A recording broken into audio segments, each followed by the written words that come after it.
Hello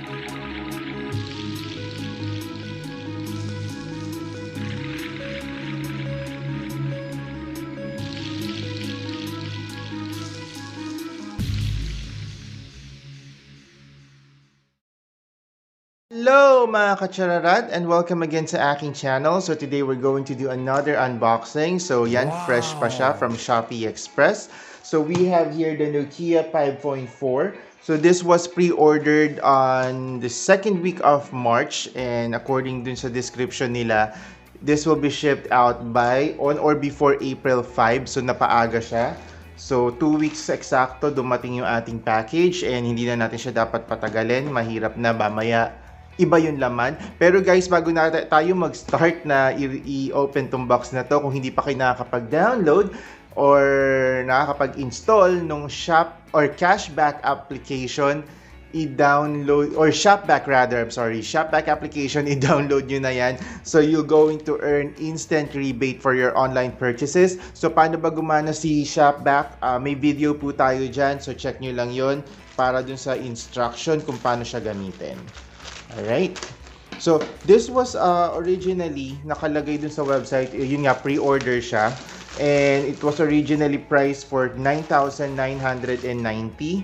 So, for pre-order, less siya ng 2,000 pesos. So, nakuha lang natin siya ng 7,990 pesos.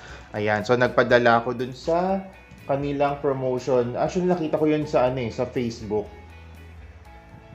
And ayun nga, when I purchased it, ang dami kasi nag-sold out na siya eh. Then, meron din daw siyang free na 007 na card case. So, tignan natin kung meron nga.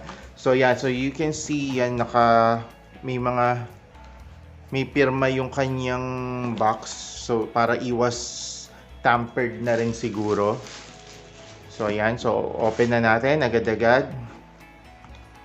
Ayan. So, nung binili ko siya, guys, actually sold out na siya. Tapos, syempre, tingin ako ng tingin kasi nga parang nakaka-attract yung kanilang promotion. Imagine 2,000 pesos na less for this phone.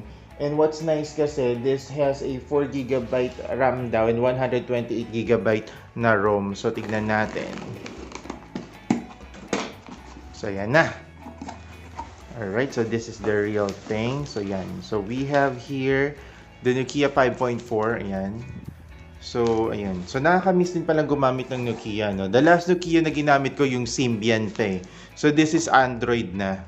Alright. Pero yung very first phone ko talaga is Ericsson. Ayan. When I was in high school. Yeah, first year high school. So, anyway. So, open na natin to. Tignan natin kung ano. Anyway, guys, this is not a review. We're just doing the unboxing so we can see what to expect inside the box of this Nokia 5.4. Alright.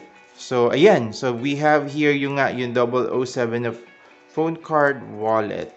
Ayan. So, thank you, seller, for the freebie. Then, meron din siyang free na SIM card. Okay, ganito na pala itsura nung SIM card ngayon, oh.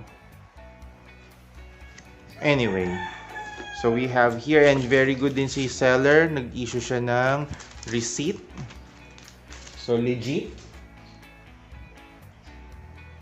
So guys, ito yung pinaka-box niya. Dati palakihan ng box eh, no? Ngayon, ang liit na lang niya eh. Ayan. So check lang natin. So ayan, nakalagay, it's Nokia 5.4. Then 2 years Android upgrades. Ayan. Focus natin.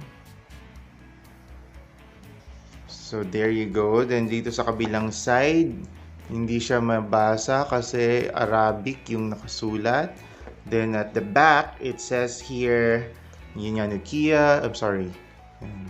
Focus natin yan. Nokia 5.4, then cutting-edge software for longer, Android 11 ready. Yan. Then, boost your photos and videos, 48 megapixel, 2 megapixel depth, 5 megapixel ultra-wide, 2 megapixel macro quad camera, 16 megapixel punch hole front camera, portrait mode, and cinema mode.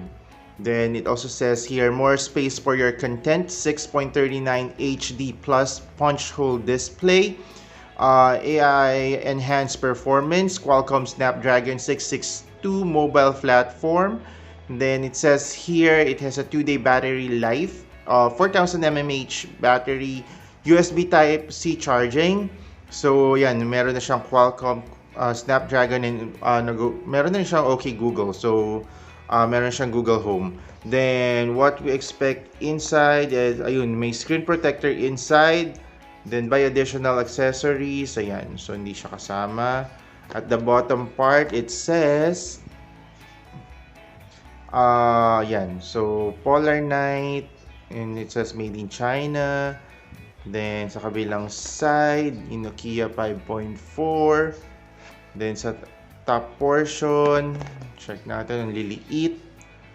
So wala lang naman. So ayan. So naka-sealed naman siya. Ayan. Naka-sealed. So i-open na natin, guys. Okay, so ito na. Oops, hihila pala siya. Ayan. So bagong-bago. So check natin. So yun yung pinaka-unit niya. So this is in Polar Blue. Okay. So we have here yung kanyang SIM ejector. Ayan siya. And then we have here, okay, hindi ko rin siya mabasa kasi naka-Arabic yung kanyang, yan. So hanapin na rin natin yung English. Ito yung getting started actually. So iba-ibang languages. So ito yung English. Yan.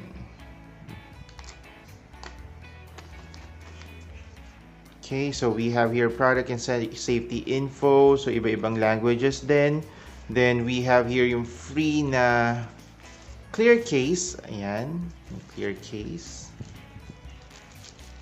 Then on the other side, okay, so we have here yung earphone or yung headset niya.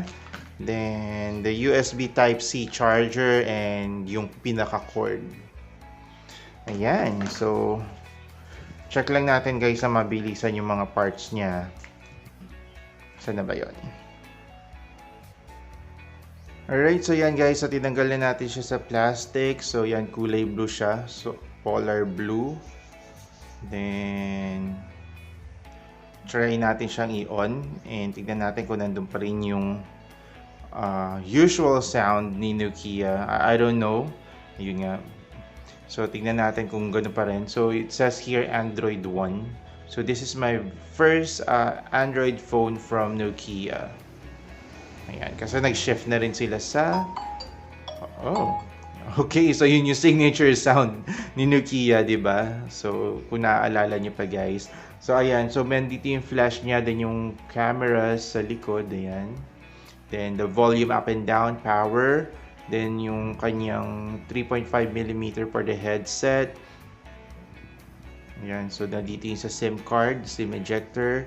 Then, nandito naman sa kabila. Okay, nandito naman yung kanyang Google Assistant or Google Search Key. Then, the USB connector or for the charging port. Ayan. So, automatiko. Naka-Filipino yung kanyang language. Mabuhay daw. Alright, so guys, kung nagustuhan nyo itong video na to, so again, this is not a review, this is just pure unboxing of this Nokia 5.4. Hit nyo na yung like button, and if you can also share this with your friends who might also interested of getting this handset.